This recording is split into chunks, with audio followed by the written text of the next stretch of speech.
Introducing first, we have Raj, who is the Forbidden movie producer, and we're honored to have you. Come join us up here to the front.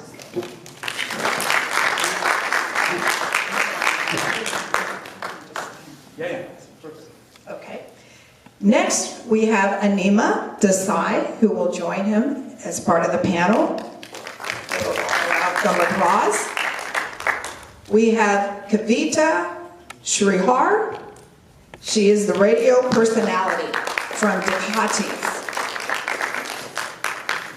Nisha Sharma, realtor and businesswoman. Pramit Wahara. She's the Punjabi pageant founder and also chair of the International Women Platform. Isha Chowari, indie casting director and actress. We have Ritu Mahashiwari. She's Fox PR Relations Director. I'd like to ask is that does anyone on this panel know of anyone that has had a friend or relative that had gone through honor killings besides Raj? Anybody? Anybody in the audience? Okay. Sure. Nisha? Yeah. So my niece's friend, she got married intercaste, and they ran away, and their family was looking for them. I think good 18 months they kept looking for the couple, but they kept running away in different states and all over in India. You know, that happened in India. But after I think 5 years, you know, they got them, but and they got them divorced. They didn't kill her, and they got them divorced. You know, and they have a kid too. But they forced her to leave him because he was not from their caste. So yeah, that's what I saw, one incident in my life. Thank you for sharing that. Let me ask the question to the panel. Is honor killing a form of domestic violence? Kavita? It is, because any kind of aggression and angst, when there's no value for human life, regardless of whether you're getting beaten up or you're being treated great one day and then one day your life doesn't matter anymore, is, I think, a form of a domestic violence, whether it happens between a parent and a child, or the worst form of abuse, in this particular case, that the parent could have subjected their child to is to literally rip their heart open and, you know, kill him right in front of her. In this movie, but then this happens on a daily basis, everywhere, micro. This is just, I mean, this is of course shock factor, shock value, and it's happening every day, but I do agree that it is domestic violence. Ladies and gentlemen, sorry to interrupt you here, but we have our celebrity panelist as well here. This is the person who has come all the way from Bollywood, Mumbai, back home, our mother India. To tell you the truth, you know, we are very proud to have her as a panelist of the Women Empowerment, which to me, you know, earlier I was called upon to be a panelist, but I wanted to hear all the other empowered women over here who have achieved so much, who've done so much, and wanted to share their experiences. As a matter of fact, you know, the whole thing started almost 35 years ago, our women empowerment movement, and about 13 to 14 of my friends, the women friends, came to me and they wanted to start this ASRA program. And our founder, Kamal Nair, is right there. Kamalji, if you can take a bow, please. Give her a great round of applause. She's not been feeling well, but she's still going strong. Even in her late 70s, I tell you, she's done a wonderful, wonderful job. And they came to me, they said, you know, there's so much domestic violence going on here in this place. And I said, well, it's maybe going on in some of these low-class other people are here, some of the other groups, not among Indians, because most of us those days were professional people, and they were really, doctors and engineers, educationists, and some businessmen, those are the kind of people. And some of our friends, of course, back in Yuba City and other places could be. But they showed me some real case studies. Even our own professional people were doing the domestic violence. And not only the men, not only the women, even some of the children, and even some of the men as well. So they said they wanted to start this program, Ashra, which we started, and it's been a great journey since then.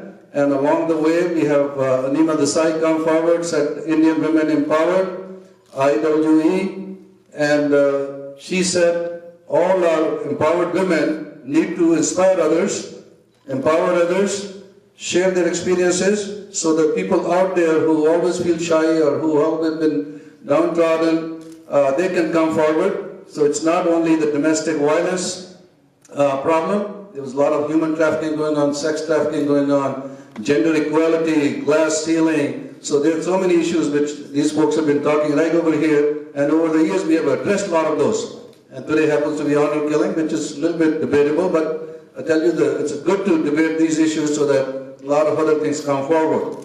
So to tell you the truth, honestly, this topic of women empowerment is very dear to me. Of course, the youth empowerment, the senior empowerment, and some of the other people, kids incarcerated, we have the Toys Drive. We do a lot of other social causes as well, besides, of course, cultural and empowerment, which we've been doing through our Mela and the parade.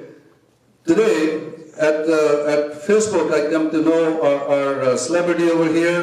She's not only a great actress, but a great humanitarian, a great human being. As you know, many of you know her. Her father, Mukerji, was a filmmaker. Her mother, Tanishaa, not only a great actress, but a great director as well. Her sister, Kajal, has made her mark as #1 person on the screen. And of course, she acted in some of the movies, Shah, and then of course, Sarkar, with Amitabh Bachchan ji, Abhishek Bachchan ji, she's done that. And some of you who are fans of Big Boss, I'm sure, in 2013 in the Big Boss 7, she was right up there. And more than that, I tell you, her intellect, her way to interact with other people has been great. And somebody was mentioning over here, the maternity leave, why it's always the women doing that, all the stuff. And Mark Zuckerberg, by the way, he took paternity leave and they had their kid. So I think this is what we have to tell everybody, and that's why we have to make all the women equal. We have to share all the responsibilities. It's a wonderful thing. And now, ladies and gentlemen, put your hands together to welcome our superstar, Tanishaa Mukerji. She's going to be a Grand Marshal on the parade on Sunday at 11 o'clock. And she's going to be tomorrow at the award night, the gala night tomorrow at the ICC. I tell you, yeah, of course. Before I get too old, I want to keep this going and ask Tanishaa ji to say a few words about women empowerment. Wow, thank you so much. That was, I don't know how to say any more. You've said so much, Mr. Jabra. It's wonderful. I didn't know you felt so strongly about this. I did not know about Asra. I think it's amazing because domestic violence is a huge, huge issue in all classes. And unfortunately, it's not even acknowledged in India, and it's definitely not acknowledged in our higher circles for sure, because for whatever reason. And it's actually quite scary that we don't even look at something like that. In the lower classes, it's taken for granted. I mean, it's just literally, I'm half Maharashtrian, and my maids and my they just take it for granted that their husband is going to come home drunk and beat them up. It's so unfortunate, and they go to work, and that's like, it's so ingrained that it's become part of the culture, which is even more frightening, because women need to empower other women instead of allowing their daughters to be treated like this just because they were treated like that. It's not fair, and we need to wake up and realize that, you know, just because it happened to you, it does not mean it needs to happen to your daughter again and again and again. And, you know, if she says, I'm coming home, you don't say no, stay with your husband, which unfortunately I have heard so many of like people being told, you know, like even in, like, I agree, okay, domestic violence is a, you know, physical violence, but there is a lot of emotional abuse that also goes on, verbal abuse, and all of that is at the end of the day violence against us. And yeah, I think the mothers in India and mothers around the world need to, you know, bring back their, what is it? Their, yeah, they need to take back their power and say that I'm not going to let this be the norm. So, Astra's amazing. I think more women. You've done it for, I don't know how many years has it been, huh? 37 years. It's 37 years. That's amazing. So congratulations. And I hope we can have more institutions like this in India. And I think it takes a lot of strength to walk away from domestic violence. It's not easy. We can all say that it's easy, but it's not easy, because at the end of the day, it might have been somebody you're dependent on, and it could have been somebody you loved at one point that turned around and did this to you. So it's not easy. So I think courage, bravery, and like you said, no fear. Support. That's all we can do. Support those people. Yeah. Absolutely, I think remarkable orator, wonderful. I have just a small question. I know in the film industry, you know, by the way, film industry is in her blood. You know, as I mentioned, you know, where she comes from, and she breathes and eats and sleeps, just films and film industry, and then the way I was talking to her. And, you know, one of the things which I'm always really curious, why in film industry there is so much gender inequality.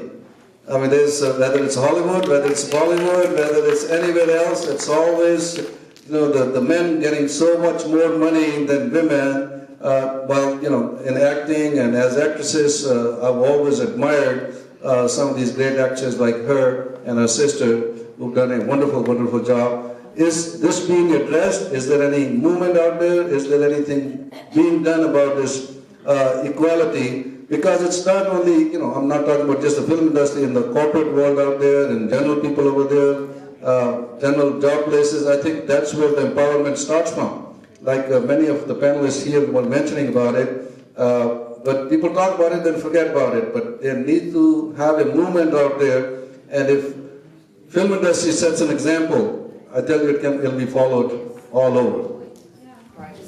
So one of the things I feel, and this is just my opinion because I come from a family, I don't know if you guys know, but my grandmother was one of the, like, for her to be an actress was a big no-no in her family, and she actually got married so that her husband would allow her to act. They made a pact, they were friends, and her father said, no way you can be an actress. And she said, but I want to be an actress. So she got married to her friend, and he said, don't worry, now that I'm married to you and I'm your husband, I'll let you act. And my grandmother became one of the top actresses of her time. She didn't only act, she was also a producer. She introduced my aunt Nutan. She introduced my mother Tanuja into films. She basically, she ran like a company. She was not, you know, like you said, not, there was no inequality over there between her and, you know, another man at that time. And I feel that this whole equality issue, because back in the day, the women that I know, that my grandmom and they held their own, you know, they held their own with their men. They had that strength within them, and the men themselves also respected that strength. And somewhere in the middle, in I don't know how many years or whatever, this whole Saas Bahu thing became an Ekta Kapoor TV serial, and suddenly we started living this Ekta Kapoor TV serial, and I think the women just have to understand that we've always had the power. We've always had it. We've allowed the men to take it. We've given them. We cannot, it's like my mom says, nobody can hurt you unless you allow them to hurt you. And we women are bloody strong. So, in the film industry, yes, there is a lot of inequality. Yes, the men are paid way more than the women are paid. But it is happening where talent talks at the end of the day. And if you have the talent and if you have the guts to stand by your talent, then you do get paid. Keep creating these platforms, whether it's movies, whether it's parades or melas, or ultimately it's all celebrations. We were just talking about it. The life is a celebration. Whether my 100 years old or 90 years old grandmother died or 80 years old, we still celebrate them because all the great deeds they did, the beautiful family they raised. Similarly, so I never take any even struggle or challenge, become sad about it or get depressed about it. You should always celebrate everything because we fall, we learn from it. So we still have to celebrate that fall. And this is what we have to get people together so that they can empower each other, especially these empowered women over here, and many of them are sitting out there as well. So you all in your own right are empowered in different ways. Please share this, inspire others. I think that's a lesson we're probably going to take from each one of you. So each one of you have a talent, each one of you done wonderful things, not just raising family, helping the communities, helping your friends, neighbors, everybody else out there. So keep doing it more and more. Rather than just sit home and watch TV, I think just get out there and keep helping people. They said, Vasudev Kutumbakam, the whole world is a family. It's not just our Indian Americans, even non-Desi people, we gotta go out and help them out. So bring them out. Tomorrow the Mela starts. We have a Wellness Post Expo, which is starting this year. So the wellness, not only just taking care of your medical problems, but also your mind. So it's body, mind, and soul. I think I want to thank from the core of my heart all these people who've been working in the back end and doing a wonderful, wonderful job. And once again, to these beautiful women out there, empowered women, keep empowering, keep inspiring everybody out there. Thank you.